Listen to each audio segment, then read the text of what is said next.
રિક્ષાવાળાને આ જ પ્રોબ્લેમ છે જો પેલા ચડાયો બાટલો ને પછી જતો રહ્યો એમ કે છે કે ગેસનો બાટલો અલાઉ નથી देखा रिक्शा वाले का नखरा देखा ना इधर आने के बाद क्या कुछ लेते रहेंगे ये सच में मेरे को गुस्सा आ रहा है अब रिक्शा वालों पे रिक्शा वाला ना नखरा भी एवा गेट સુધી આવે પણ ગેટ ની અંદર ના આવે બરોબર ત્યાં આવીને કેન્સલ કરી દે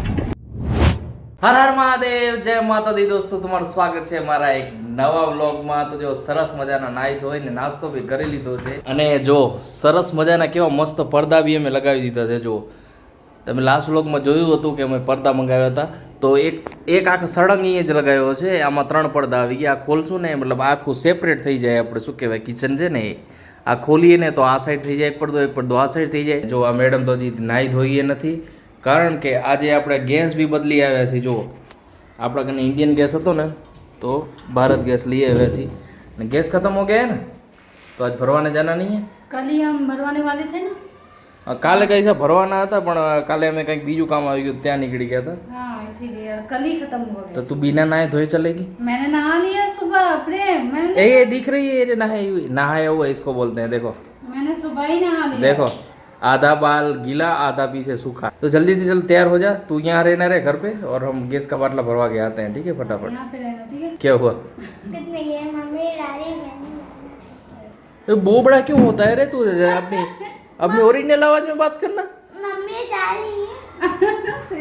हाँ तो मम्मी तो चलेगी ना ये उठाएगा कौन मैं थोड़ी ना उठाऊंगा मैं डाल मेरा था खाली है तेरे से भी उठ जाएगा ये तो उठा के देख तो उठा के देख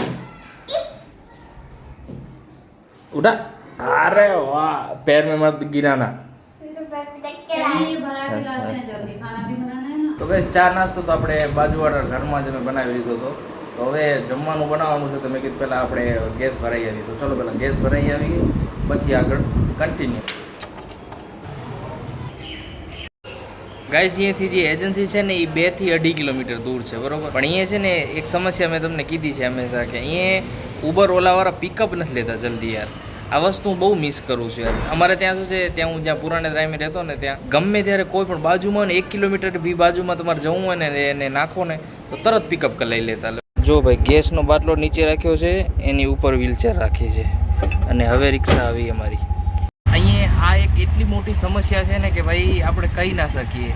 રિક્ષાવાળાના નખરા બી એવા ગેટ સુધી આવે પણ ગેટની અંદર ના આવે બરાબર ત્યાં આવીને કેન્સલ કરી દે પણ આ રીતના તો ના ચાલે કે તમે ધંધો કરો છો તો તમારે ધંધો કરવો હોય તો જે કસ્ટમર કહે તમારે કરવું પડે તો જ તમે ધંધો કરી શકો પણ આ રીતના જો નખરા કરો તો પછી કાંઈ ના કરી શકો તમે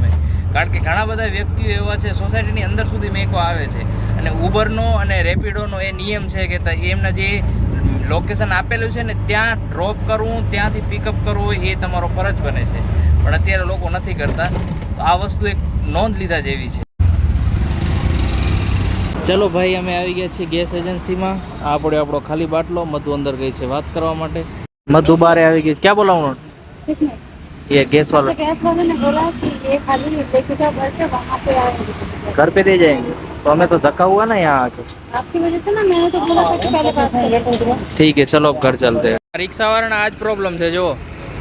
પેલા ચડાયો બાટલો ને પછી જતો રહ્યો એમ કહે છે કે ગેસનો બાટલો અલાઉ નથી देखा मैंने बोला था ना अभी लेके आए किस में आए हम उठा के लेके आए कि रिक्शा में लेके आए देखा रिक्शा वाले का नखरा देखा ना इधर आने के बाद क्या कुछ लेते रहेंगे ये सच में मेरे को गुस्सा आ रहा है अब रिक्शा वालों पे सच में चलो भाई फाइनली अब एक जेन्युइन रिक्शा मिली है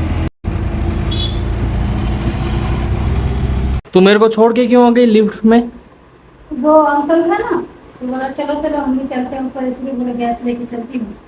टीवी तो नहीं आएंगे इसमें तो मेरे को कितना प्रॉब्लम हुआ वो दरवाजा खोलने में मैं बोला कहाँ गई है ढूंढ रहा हूँ कहाँ उसमें कहाँ प्रॉब्लम तो लेते हैं क्या हुआ है तुझे ये चेहरे में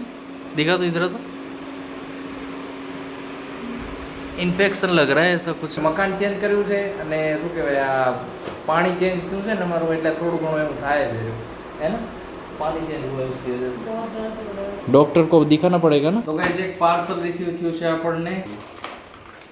हाँ ये कब ऑर्डर किया आपने આપણે ઘરમાં થોડું શણગારવા માટે લીધું છે ये तो सोची थी मैं मंगाऊंगी आपने मंगा लिया पहले ही तो मित्र जो કેટલું સરસ મજાનું લાગે છે મસ્ત એકદમ तेरे को तो पता ही नहीं था ना मैंने मंगाया है वो मुझे नहीं पता था ये तो मैं ऑर्डर करने वाली थी उससे पहले आप करिए क्या सोच रही सच बता गैस वाला नहीं आया गैस वाला पता नहीं यार गैस वाला कब आएगा अभी मैं सोच रही थी ये बनाऊंगी वो बनाऊंगी आप आम लेके आइए ना चटनी बनाने में क्या સાલા ગેસવાળા ઉપર એટલો બધો ગુસ્સો આવે છે ને કે વિચારી નથી શકતો યાર. એણે શું કીધું હતું સાંજે તમારે ઘરે ગેસ આવી જશે. કેટલા વાગે જરા જુઓ,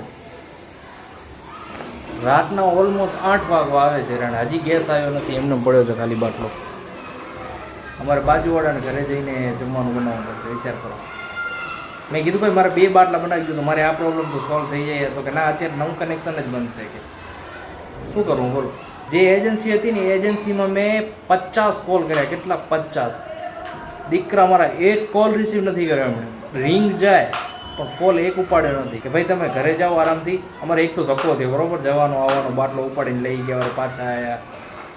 તમે ઘરે જાઓ કે અમે પહોંચાડી દેશું, પણ 8 વાગે છે હજી સુધી આવ્યો નહીં. એટલા કામચોર લોકો છે ને ખરેખર અહીંયાના. પોતાના કામ પ્રત્યે નિષ્ઠા જ નથી કોઈને.